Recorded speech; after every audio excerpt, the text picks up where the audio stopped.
Puji Tuhan, saudara-saudari yang terkasih dalam Tuhan Yesus Kristus. Selamat berjumpa kembali dalam program Roti Hidup Mana Surgawi.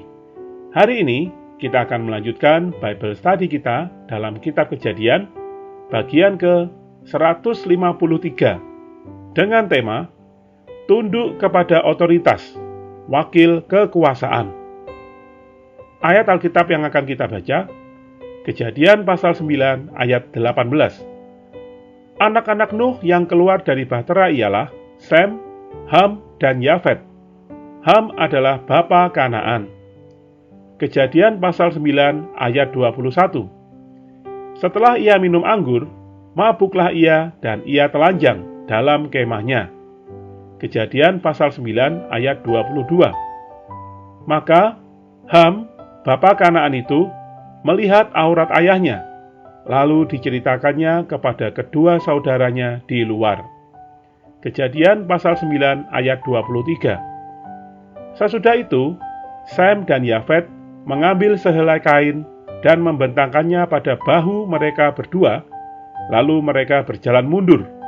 Mereka menutupi aurat ayahnya sambil berpaling muka, sehingga mereka tidak melihat aurat ayahnya. Roma pasal 13 ayat 1. Tiap-tiap orang harus takluk kepada pemerintah yang ada di atasnya, sebab tidak ada pemerintah yang tidak berasal dari Allah, dan pemerintah-pemerintah yang ada ditetapkan oleh Allah.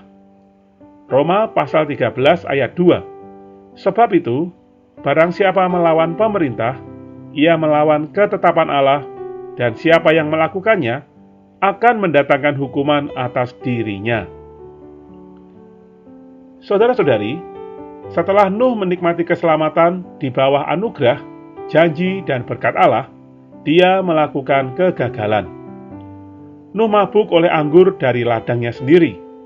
Namun, karena Nuh ialah wakil kekuasaan dari Allah dan juga seorang ayah, maka ia adalah otoritas yang Allah tetapkan dalam keluarga. Maka, anak-anaknya harus tunduk dan menghormatinya di hadapan Allah. Demikian halnya, kita harus belajar tunduk kepada orang tua kita dan orang-orang yang lebih tua dalam gereja, tanpa bersikap tidak hormat terhadap kekurangan dan kesalahan mereka.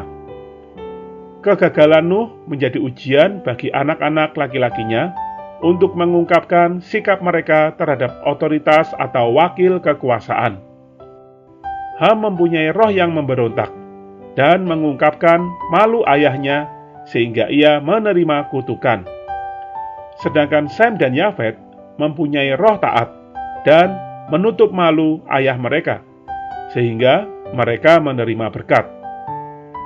Moga kita dapat memilih pilihan yang tepat dengan belajar tunduk di bawah otoritas yang sudah Tuhan tetapkan bagi kita.